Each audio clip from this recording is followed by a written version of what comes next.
pick back inside Dodger Stadium. Derek Jeter, David Ortiz, Alex Rodriguez, Matt Vasgersian. This was a thrashing, Alex, and I guess we can stop asking the question, do the Dodgers have enough pitching? Well, I think they're taking it personally, and it was a complete domination today from the very first pitch of the game. This is a Dodger game, and there's so much to like, fellas. John Flaherty getting 7 innings. They're scoring 9 runs with no home runs, which I like because that means they're playing little ball. They included a bunt in there, no errors, a super clean, elegant game for the LA Dodgers. John Flaherty pitching 17 into 9. That helped the Dodgers so much down the road because their bullpen get an extra day to rest. So coming out and pitching like that, that put them in a better situation, especially going back down to New York after tomorrow. Yeah, I mentioned early on, in the pregame that the team has to come out and set the tone for the series. And I think the Dodgers starters are probably tired of saying that they don't have starting pitching. And I think Jack Flaherty came out here, he set the tone for them. And sometimes it can be competitive amongst your own teammates. So now tomorrow, Buehler's going to come out and he's going to try to top what Flaherty did this evening. So the Dodgers came out and they set the tone in this series. Well, on a night when the Dodgers scored 9 runs, as we mentioned a moment ago, there were plenty of offensive heroes. Moments ago, Ken Rosenthal visited with one of them. Thanks, Matt. Mookie, coming off that emotional series against the Padres, what does it say about this team that you made this kind of statement tonight? We're going to fight, man. We got a day off to kind of re-energize ourselves. And we're going to come out and we want to win. We're going to win a World Series. That's our mindset. That's our goal each and every time we step on the field. And we showed it tonight. The pitching staff, the scoreless streak is at 33 innings. How difficult is it for you to believe that this kind of thing is taking place in the postseason? Yeah, that's crazy because usually you get some pitchers duels, but there's a lot of hitting going on typically in the postseason, and for our guys to do this, I'm not saying they're making it easy on us, but I love it, should I say? Freddie Freeman, you had to catch him tonight when he crossed home plate after scoring. He's playing on a severely sprained ankle. How impressive is it to you that he simply is getting on the field? I think everybody would be impressed if they saw what he went through and then how he's performing out here. Just to get ready, it's a lot, but it doesn't matter. One leg, no legs. Freddie's going to go out there and he's going to throw out some hits. He's going to be a professional like he always is. Mookie, thanks. Congratulations. Pretty much everyone. I've always said, even during my playing career, that the best teams go to the postseason and the hottest team wins. Now, the Dodgers were the best team all season, and now they're getting hot. So if you have that combination, you're tough to beat. Yeah, let me say this, Matt, because I think something really important happened, and it happened as a blessing in disguise. When Rojas goes down, it allows Dave Roberts to move Edman to shortstop and put Kike Hernandez in, who's been a Mr. October, a mini Big Papi. That's right. So sometimes things happen for a reason, and so far for the Dodgers, it's been a good match. And it shows they're deep. That's right. It takes more than just 9 guys. It takes the whole organization. To your point, they've got Tommy Edman batting 9th in Game 1. Yeah. Switch hitter with Pop who can run. This is as deep and balanced a team as there is in the sport, Poppy. I'm telling you, and it was quite the Oscar tonight, basically. We comparing him what he normally do on a daily basis. Like, these people have a deep lineup, very deep lineup. And that gives you the opportunity. For example, if a guy like Freddie goes down, hopefully not, you have guys in the bench that can come in and perform. It seems like it never happened in a team like that because they have so much going on and that bench that can come in and make a difference. Yeah. Matty, they have so many ways to beat you. My favorite subtle inning was Kike Hernandez goes the other way. They bunt him over. Next pitch, base hit, and 1 run, and it's an add-on run.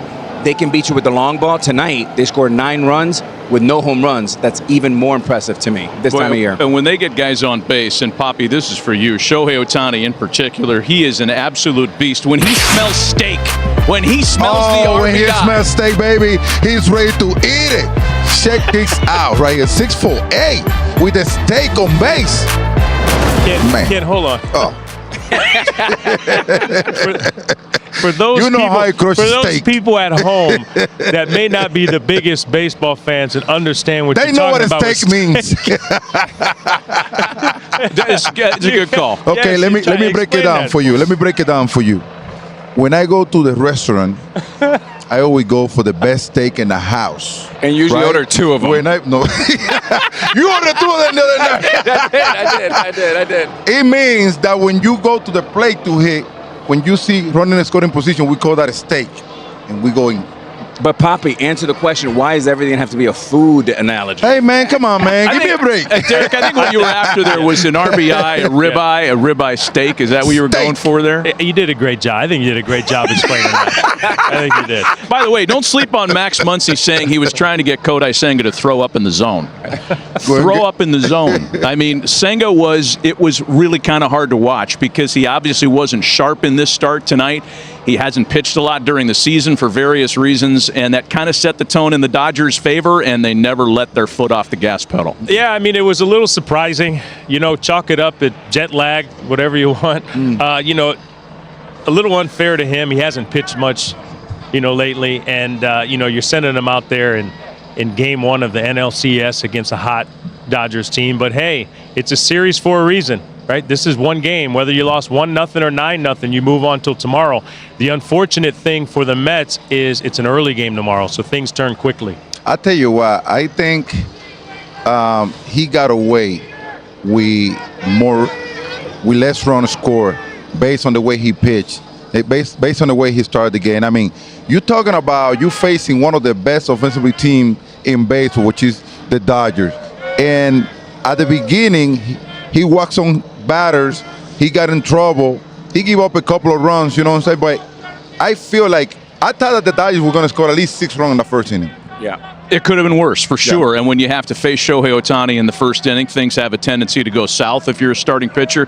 Let's talk about Otani, because after the home run in Game 1 of the division series, Alex, he'd been quiet, let's face it, came out of it in a big way today. Yeah, he went 3 for 18 with 10 punchies, and what I was saying, fellas, he was a little rushed. And when you're a tall guy, just like the 3 of us, like Otani is, it's imperative to be early on time and get that foot down. I'm going to show you in this video right here how he got the foot down early. Watch where the ball is and watch where he's already to hit. He can hit to right, center, or left.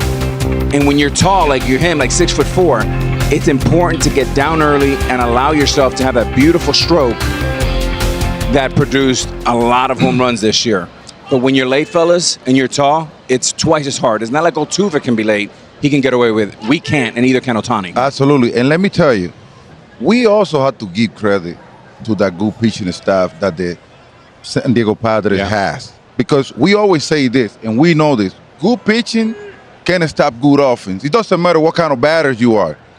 Good pitching, if they are locating their pitches like they were, because that's what happened with Otani. Otani had to face you Darvish in 2 games. That's pretty much 6 at bat. Yeah. All of a sudden, you Darvish pitched the game of his life, both of them. He located his pitches very well. He keeping up for balance, and that's when you walk into the I'm not hitting now. And Derek, you made a good point about Darvish messing with his timing a little bit, and I think that caused a little disruption on Otani's swing. What'd you see? Of course, yeah. I think, you know, he's going to mix it up. Darvish is going to mix it up. But I would just chalk it up to Otani being bored with no one on base. He's like, I'm not even going to waste my energy. I'm just going to go back to the dugout and wait until I have some guys on base next time I'm up. But, you know, when you have a hitter like him that's as talented as him, that can hit for average, that can hit for power, use all fields, it's just a matter of time before he breaks out. Look, we talked about this before. When you're playing in the postseason, everything is amplified. Now, if you go 2, 3, 4 games during the regular season and you don't get a hit, no one even pays attention. Nobody to it. know about it. You do it in the postseason, it's a huge story. But I give it to Otani because there's something about him focusing. I don't want to say focusing, but coming through more when there's runners on base. Everything went right for the Dodgers in Game 1. It started with Jack Flaherty. Let's talk about the starting pitching assignment for LA. So far this postseason, starters are averaging 4-ish innings a turn. Flaherty was brilliant in Game 1. The rest of the starters trying to catch up, but they had a guy out there today who really made a statement. LA area native, perhaps the biggest start of his career, and he was terrific tonight. Well, it was 1988, right, where it was Hershiser who pitched the Game 7 against this Mets, complete Game 5 hit shutout. And John Flaherty had a little bit of bulldog in him today and answered the question, Poppy. First time in 4 years a pitcher not only completes 6, but he completed 7, which sets up that bullpen to be even more dangerous. Because remember, it's a 7-game series, not a 5. Absolutely. It gives them extra day to rest. And by the way, what Jack did tonight, he looked like he was out there, okay, I'm going to use my stuff my way. Watch this. He was using his fastball, breaking ball, boom, locating it, keeping it down, especially with batter with 2 strikes, slowing batter down, and then he can use his fastball. He don't have a 100 miles an hour fastball, but he was using the one that he had when he really needed. That's why nobody can catch up on.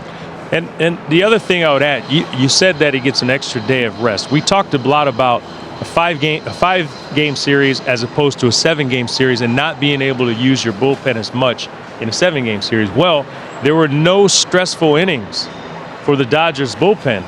So now it's a 6-game series. So now they can go out and use their bullpen as much as they need.